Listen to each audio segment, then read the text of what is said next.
woman with an active brain like mine, retirement is a kind of death. And who were you with before you kind of died? The Parkhurst Smiths. Oh, that was a Berkshire family, wasn't it? Yes, I knew their housekeeper quite well when I was with Lady Pelham. Oh, that was before they sent for me to come back here when Liz was born. The commander himself insisted. Such a gentleman, the commander. There are not many like him nowadays, I'm sorry to say. He has that manner, but then he always had as a little boy. What else would you expect? Oh, there's some round here, even in these parts, calling themselves gentlemen who wouldn't pass as floor walkers in Pontings. And I think I've known Phyllis almost as long as you have. I've known them both all their lives, Miss Gribble. Yes, but it's a governess's special calling to know their minds, to stretch them to fulfillment, just as I tried to do with Elizabeth. Such a pity about the engagement. Well, what's wrong with the engagement, may I ask? Well, rather a come down, don't you think, when she was going to be a doctor? No, I do not. She'll be far happier married and settled down, and after all, that's what counts, happiness. Well, I'd call it the second best. You can call it what you like, Miss Gribble, but that's what she has chosen, and with the full approval of all of us, I might say. Oh, it's quite easy to understand how you approve. I mean, after all, she's not venturing very far from the nursery. She's just across the fields to Layford. In and out for tea, no doubt. So cosy. Oh, there you are. It's time we were off. Do you want me to come with you? Oh, no, it'll be very boring, all that business. You stay here and have a peaceful afternoon. It hasn't been very peaceful up to now. Miss Gribble. Oh, don't. She's not exactly what I call a restful person. She has got under your skin. Haven't heard that tone since I was a young man. Where is she? At least your misery is over. Oh, come on, Jeff. You were quite reconciled in the study. No, you're not going to shame me. Oh, while I remember, I left my sunglasses on the seat of the aeroplane. Would you bring them for me when you get back? Right. Ready? As ready as I'll ever be. Do try and fly smoothly. I'll do my very best. Cheer up, old sport. Oh, now, Jeffy looks as though he's going to the guillotine. Nonsense. Once he's tasted flying, he'll be up there all the time. I think that's very unlikely. Don't loop the loop or anything. Heaven forbid. Oh, dear. I've never seen poor Geoffrey in such a state. Oh, he'll get over it. Now, Rosie, I want to talk to you. Oh, dear. What have I done? Nothing, as you very well know. No, it's what we're going to do. Ah. Would you mind, Phil? Let's go to the study, shall we? Escaping. Escaping? From our ex-governors. Oh, no, she and Annie are shut in the schoolroom. I must say, their voices sounded very icy as I passed. Of the two, I back Nanny. I'm not so sure. Oh, yes, in the long run. Now then, Elizabeth Bourne, what was up during lunch? What do you mean? For a young girl who is deliriously happy and celebrating her engagement with her fiancé, you gave a most unconvincing performance. Cold feet? I don't know. Not surprised Peter fled home to work. Oh, don't. Ever since I got back from Wales, Peter doesn't seem to be quite real. And Gwilym does. Who said anything about Gwilym? You've been seeing him again, haven't Well, what you? if I have? It's none of my business, of course. But is it wise? No. And that makes it more attractive. Yes, perhaps. At lunch, Miss Gribble said something I'd never put into words before. Go on. She said that Peter was very suitable, a solid sort of boy. Damning with faint praise.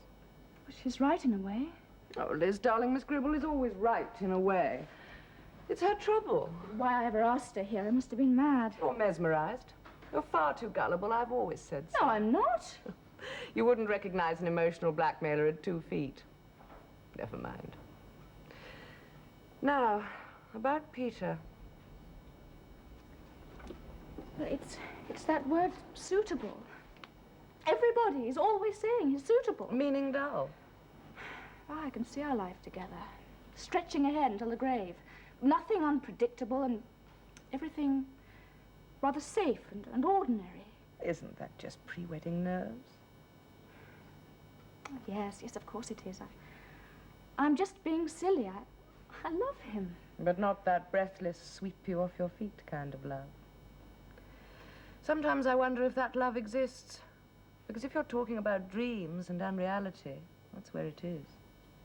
Not with the Peters of this world, or the Jack Pools come to that.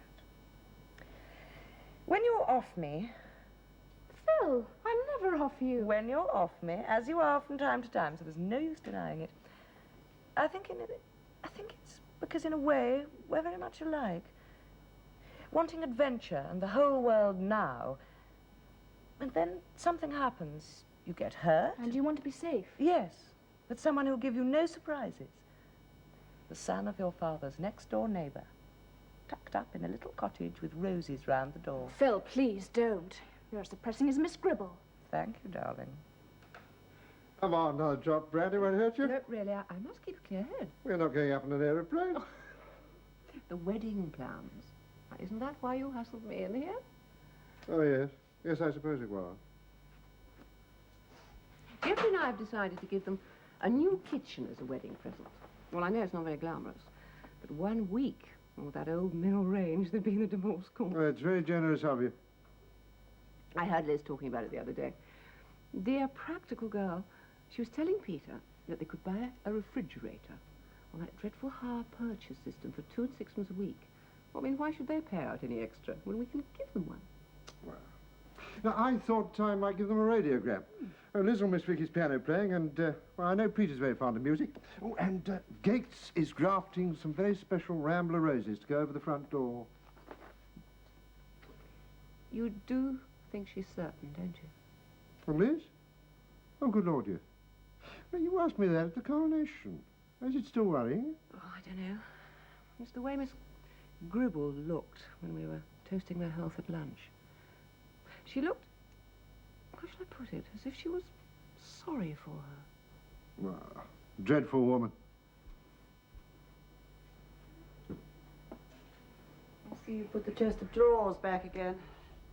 Any objection? Oh, of course not, Nanny. It's your room. It certainly is. I must say I do envy you being able to iron. Oh, you're most welcome. Oh, no. I couldn't, since my veins, my whole life has been painfully restricted. And it'll get worse. Dr. Simpson was quite specific. I shall be bedridden in the end, at the mercy of some wretched servant girl breaking all my poor, few, meager possessions. Not that I shall be able to afford that, even. When I think of how I've dedicated all my life to other people, well, But surely you've got a pension. not all of us are as fortunate as you, Nanny. I mean, Mrs. Bourne taking you back for the children. Your coal, Nanny? Eh? Oh, yes. Thank you, Fred. Would you bang it up a wee bit, please? Well, Fred, it's a long time since you and I used to struggle with the first learner. Peter goes to market. So it was. Pictures on one side and words on the other. Seems like yesterday. You and I sitting side by side at my desk in the school at Witchley. Aye, it was an uphill struggle. Yes, but you won through. You got there in the end. Only thanks to you. I even remember the day you took your first test. Oh, and spilt the ink in my excitement. Yes, all over your new knickerbockers. Lord, Mum was cross. She dropped the teapot.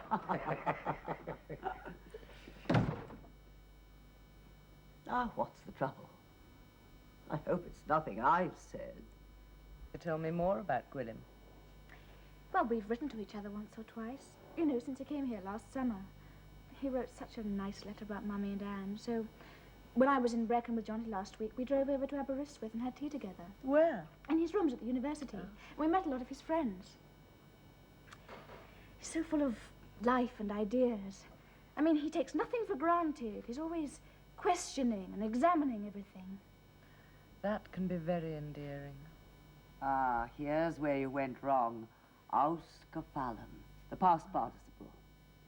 Such luck you knowing German, Miss Gribble. Well, it's all part of being a governess, dear. It's nice to be needed again. Well, I do so want to write correctly. You see, Klaus is very proud of being German. Well, so he should be. They're a fine, industrious nation. Do Do you know, you're the first English person who's ever said anything nice about them. Well, at least they're trying to do something about unemployment. I do wish you were still our governess, Miss Gribble. Do you, Victoria? It's nice to be of help when one is old. Perhaps you could stay with us a bit longer. Oh, I wouldn't want to be any trouble. Oh, you're no trouble, Miss Gribble. How could you be?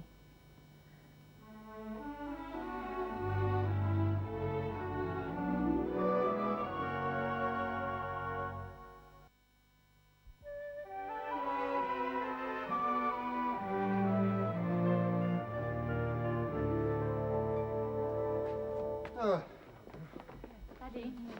Oh, thank you, dear. Well, I must say the rector has a most impressive delivery. Oh, yes, old Morris usually manages to rattle the rafters. I noticed he was wearing his gardening trousers underneath his cassock. Shouldn't your mind have been on higher things, Elizabeth? Your forthcoming marriage, perhaps? I'm observant, that's all. A good mind lying idle. Does Nanny not attend morning service, Commander? Yes, usually. I don't think she's feeling very well today. Really? I always thought Nanny was as strong as a horse, but still none of us are getting any younger. But would you care for... Oh, no, thank you.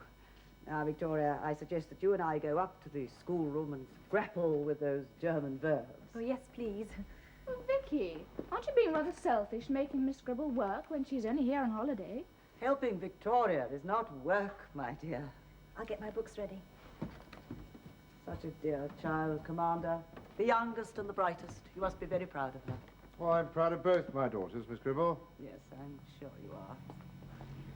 Oh, that'll be Phyllis and Mr. Full again.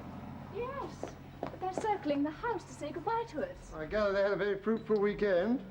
Geoffrey was very impressed with the facilities of Birmingham Aerodrome, though not, I hear, with the trip itself. Phyllis said he was rather ill. Yes, give me the sea any time. Oh, Lord save us. Yes, all them. That's downright blasphemy. In my young days, we weren't allowed to travel on the Lord's Day. Oh, like the Jews?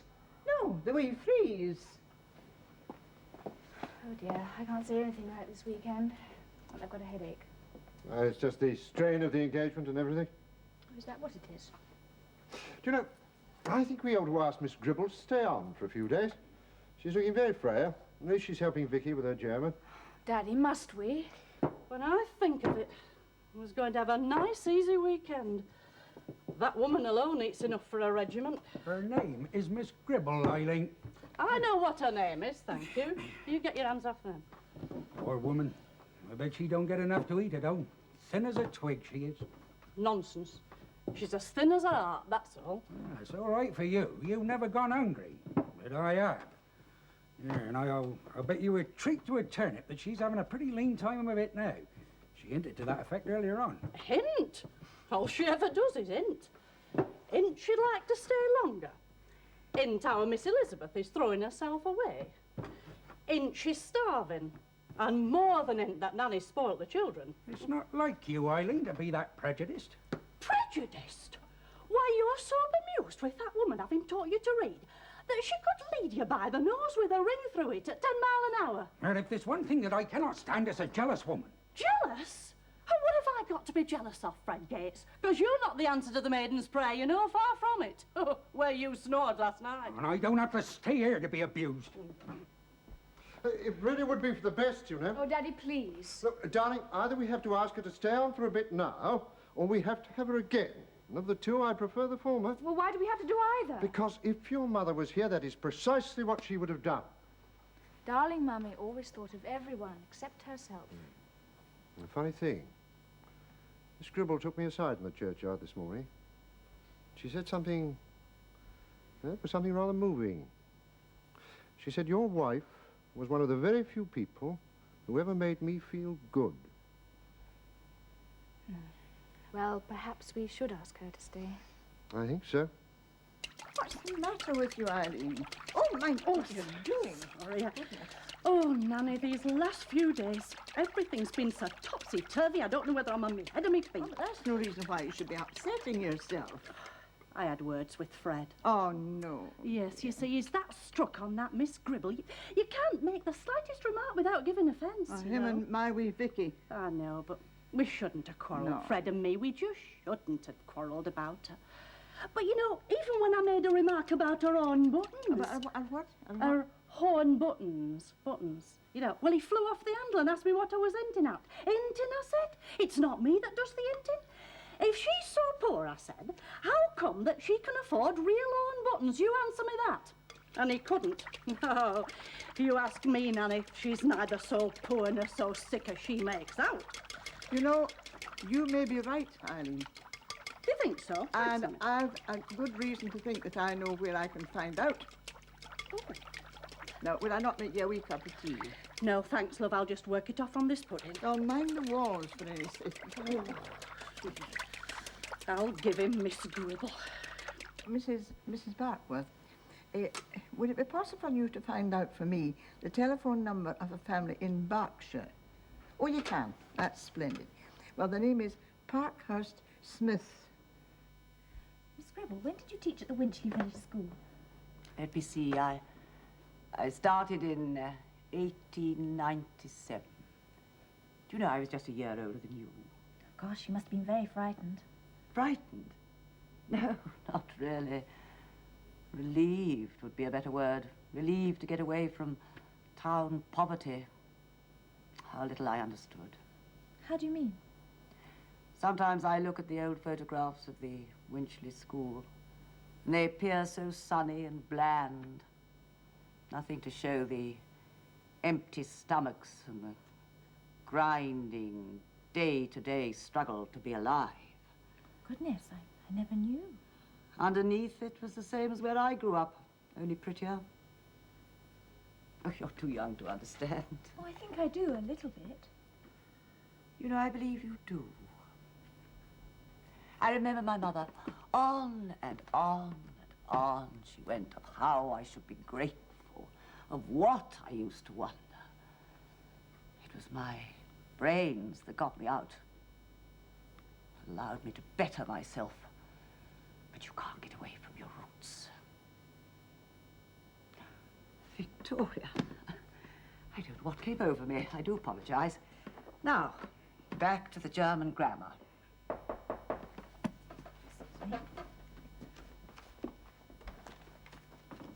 Oh, lunch is ready, Miss Vicky. Oh, then I'll have to run. Will you excuse me? Yes, of course. Your lunch, Miss Gribble? Right. Nanny will be up directly. Would you lay the plates? I lay the table.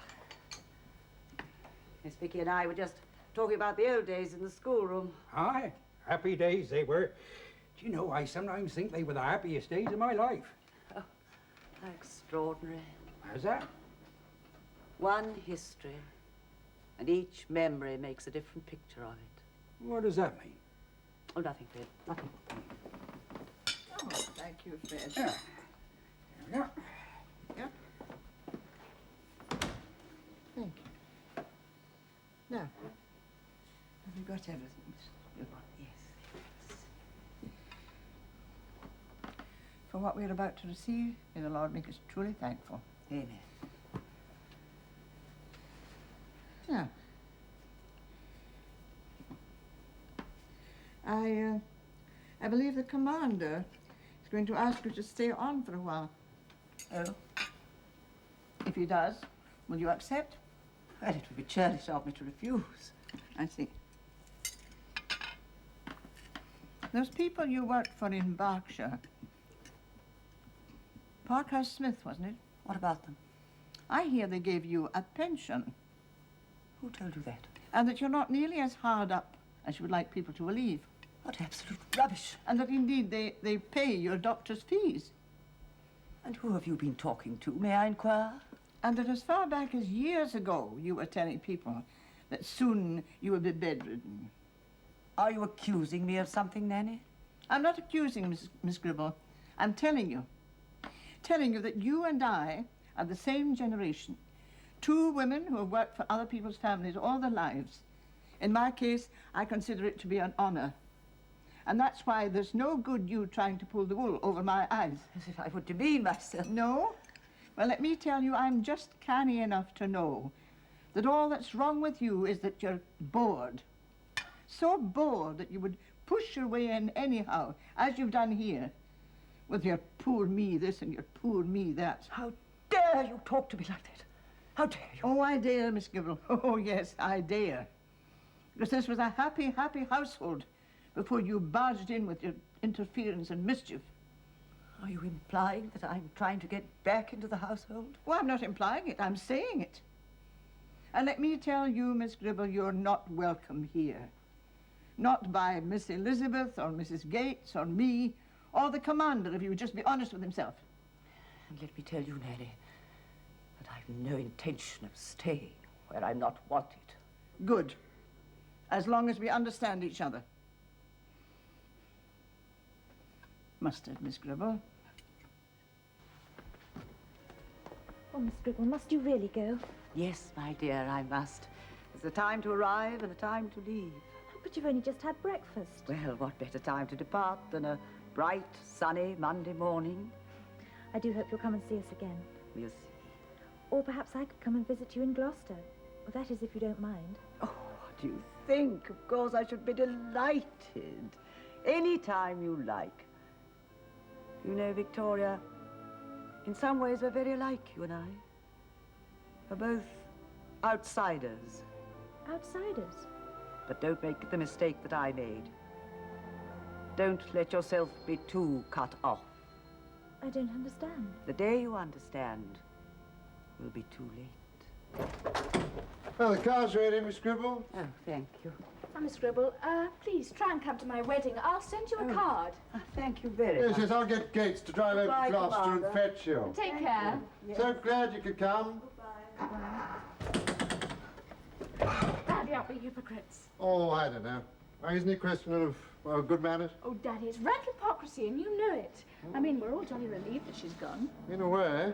And what does that mean? Well, I'm not sure. And people like Miss Gribble, they have a way of making you feel uncomfortable. As if we've let them down. Oh, hello, Nat. How are you this morning? Oh, much better, thank you, Commander. Not just quite easy in my conscience, if the truth be told, but still, I can't grumble. Well, you've got a fine day for your gardening. Oh, that. Yes, yes, I'd forgotten. Yes, do you good to be out in the fresh air. But if I don't get upstairs and finish that ironing, those gills of ours will have nothing at all to wear. Daddy, I'm sure something happened in the schoolroom between Nanny and Miss Gribble. Yes, yes, I'm sure it did, but never ask, Liz, never. No. Funny, really. When she was here, I couldn't wait for her to go. Now that she's gone, I feel... Guilty. Yes. Ah, the Miss Gribbles of this world. And somehow they make you feel responsible for their lives. And yet you know perfectly well, however hard you try, you are going to let them down. The tragedy is that they expect you to. Well, I had a commander like that once. And never content with today. He's always looking forward to the next ship's company, the next port of call that was going to turn up trumps. Aren't we all like that sometimes? Come on. Let's go and work off our guilt in the shrubbery. Huh?